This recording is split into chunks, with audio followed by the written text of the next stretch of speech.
Bienvenue dans cette nouvelle édition du QG Week-end. Au sommaire, les autorités camerounaises démentent la prise de la ville de Kerawa par Boko Haram. L'armée aurait réussi à repousser l'offensive du groupe terroriste.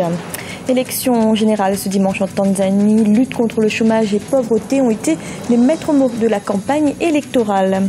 Et le festival Mode is Art 2015 débute le 5 novembre prochain au Bénin. Un rendez-vous culturel qui mêle mode, art plastique et musique. Mais tout d'abord, la Cour de justice de la CEDEAO vient de rendre son jugement sur l'assassinat de l'ancien président nigérien Baré Maïna Sara. Le tribunal réuni à Abuja, au Nigeria, demande que le Niger paie 435 millions de francs CFA à la famille de l'ancien dirigeant. Pour rappel, l'ex-chef d'État avait été tué sur une base militaire par des membres de sa propre garde en avril 1999 lors d'un coup d'État. Ce vendredi, la ville camerounaise de Kerawa était annoncée aux mains de Boko Haram, une information démentie par les autorités. Le ministre de la Communication Bakary Satiroma a indiqué que l'armée a réussi à repousser l'offensive du groupe terroriste Ibrahim Ndiaye. Le Cameroun a démenti l'information selon laquelle la localité de Kerawa, située dans l'extrême nord du pays, est entre les mains des islamistes de Boko Haram depuis ce vendredi 23 octobre 2015. Boko Haram, la branche ouest-africaine de l'État islamique, avait mené une première attaque la veille jeudi 22 octobre.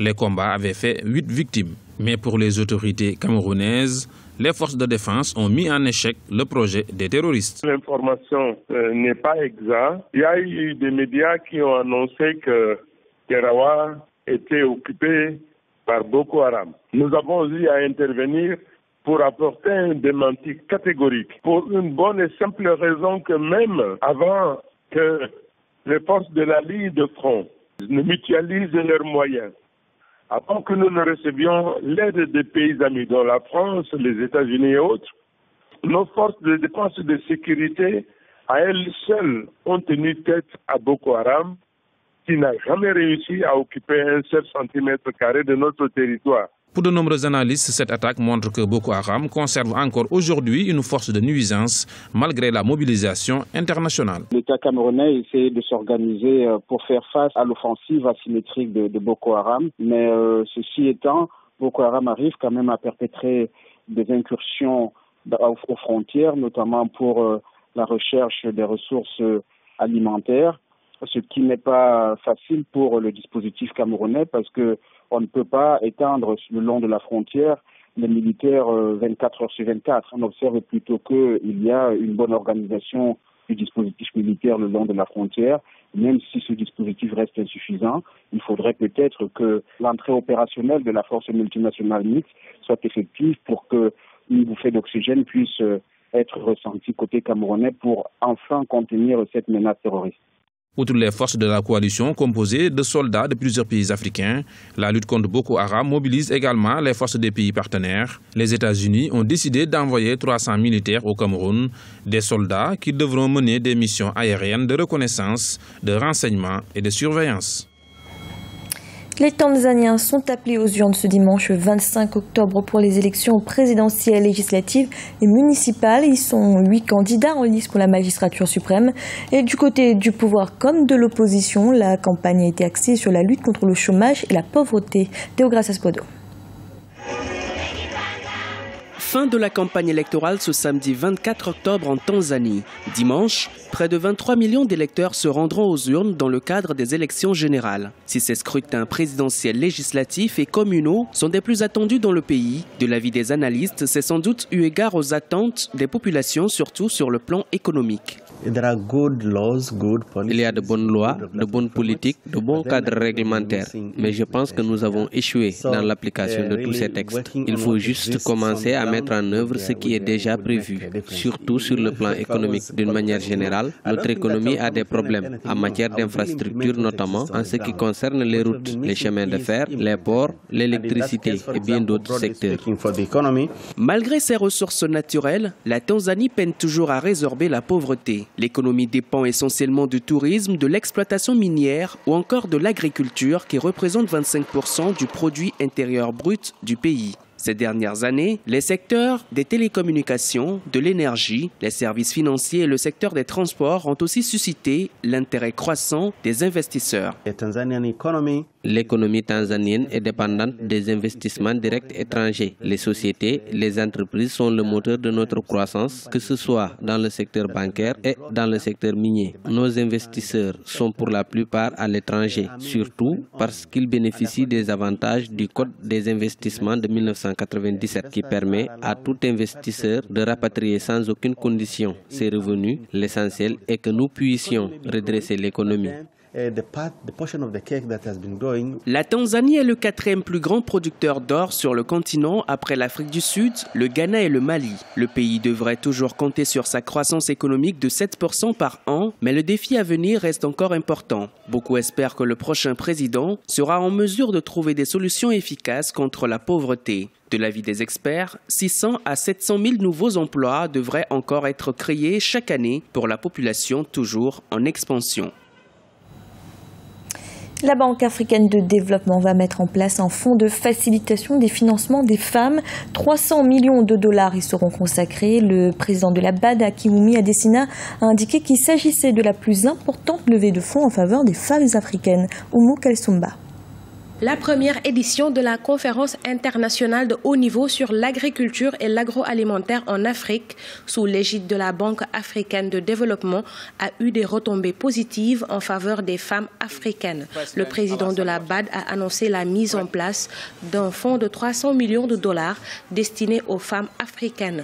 Selon Akimoumi Adesina, le taux de remboursement des dettes contractées par les femmes est de 98%. De plus, les femmes constituent 70% de la population agricole active. Une initiative salutaire qui doit être suivie de mesures d'accompagnement. Donc, permettre aux femmes africaines de pouvoir mener des activités génératrices de revenus ne peut qu'être salué à ce niveau-là. Maintenant, il faut aussi faire en sorte que cela soit utilisé dans des secteurs porteurs, productifs, l'agriculture en étant par exemple. Maintenant, il faut également que les taux de remboursement soient à la hauteur, en tout cas, de ce qui est possible, et également faciliter cet accès au crédit de manière à permettre aux plus défavorisés et aux plus motivés de pouvoir mener des activités. Ce projet va favoriser le leadership féminin et l'épanouissement socio-économique des femmes.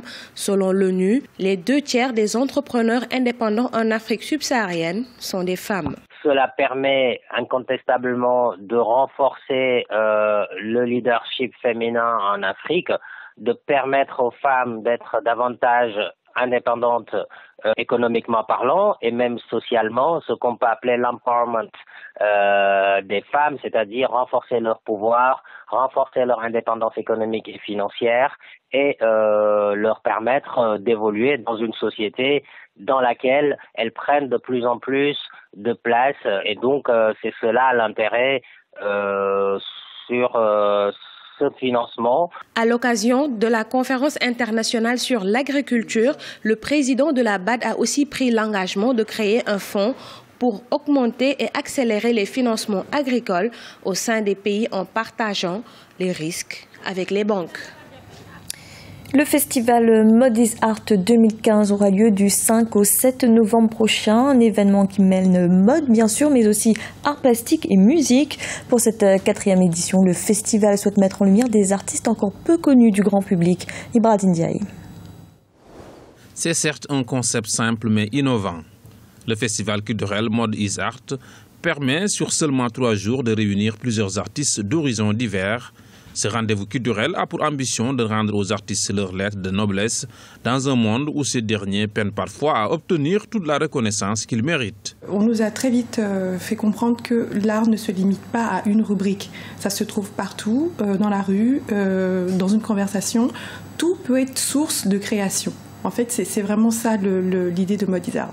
Et pour moi, africaine, dans une école de mode en Europe, quasiment l'une des rares, il fallait à un moment donné pouvoir valoriser aussi ce que nous avons chez nous, sachant que nous avons une mine de culture juste inépuisable. Donc il fallait à un moment donné permettre d'une autre façon de montrer ces artistes, de montrer cette créativité. Si la 3e édition en 2014 avait mis en avant la musique, la mode et les arts plastiques, Pour 2015, les attentes sont nombreuses. Nous avons bousculé un peu nos habitudes. Nous commençons le festival le 5 par le concert, qui en général est à la fin. L'art plastique, donc l'exposition sera le 6. Et on finit cette année par la mode, qui sera le 7, avec le grand Elmer Joseph qui revient à Cotonou, mais pour représenter la marque Fantex. Donc pour lui, c'est vraiment très symbolique. Bénin, tissu béninois, présenté pour la première fois au Bénin, c'est juste une symbolique. Pendant 3 jours, Cotonou sera donc la capitale de la culture et de l'art du continent africain, avec un seul but, valoriser le talent des nombreux artistes du continent en leur offrant une tribune digne de ce nom. La 4e édition aura lieu les 5, 6 et 7 novembre 2015 à Cotonou, au Bénin. C'était le journal de la rédaction. Merci de l'avoir suivi. Retrouvez dans un instant une nouvelle édition de l'information.